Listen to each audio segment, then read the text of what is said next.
আপনার তো আজকের নিউজ গরম নিউজ ভাই নিয়ে আইছি। আজকে শুনছি নাকি এই নিউজের মধ্যে শেখ হাসিনা নাকি দেশ ছেড়ে পদত্যাগ করে দেশ ছেড়ে পালায় আইছে। আপনারা কি কোন? আরে দেশ আছে মানে কোথায় গেল সে? সে কি ইন্ডিয়ার ভিতর চলে গেল নাকি? বুঝতে তো পারতেছি না। নাকি আমেরিকা চলে যে প্রেসিডেন্ট কিনা নরেন্দ্র মোদি তার কাছে চলে গেল, বুঝতে তো পারতেছি না। হইতেও পারে ভাই। সে যে গেল কাওয়া কাদেরকে কি সাথে নিয়ে গেল নাকি? কাওয়া কাদের কোনো খোঁজ পাইতাছি না, বুঝলাম না কাহিনী কিছু। আর এখন তো শুনতেছি ভাই জনগণ চাইতেছে সেই সেনাবাহিনী দেশ চালানোর জন্য, কারণ যেহেতু সেনাবাহিনীর কাছে সবকিছু বুঝিয়ে দিয়ে গেছে। তো আপনাদের সেইখান থেকে আপনারা কিছু বলতে চান?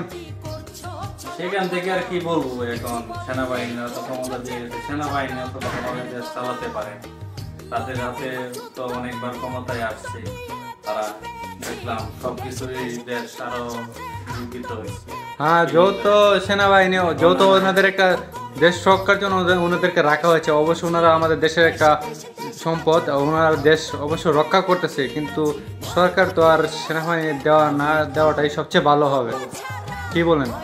হ্যাঁ ইনশাল্লাহ দেখা যাক যে কদিন সেনাবাহিনীর হাতে ক্ষমতা থাকে সেই কদিন চালায়, তারপরে জনগণের ভোটের মাধ্যমে নতুন সরকার গঠন হোক, এটাই আমরা চাই।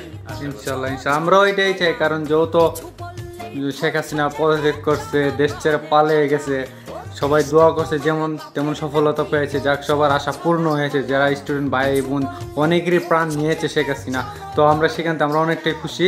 আর অবশ্যই এখন যেহেতু সেনাবাহিনীর হাতে সব কিছু বুঝিয়ে দিয়েছে, তো অবশ্যই সেনাবাহিনী অবশ্য চালাতে পারবে না, কিন্তু তারপরও জনগণ কি বলে, জনগণের কি কি দ্বারা সবাই রায় অনুযায়ী তারপর ইনশাল্লাহ জনগণের রায় সব।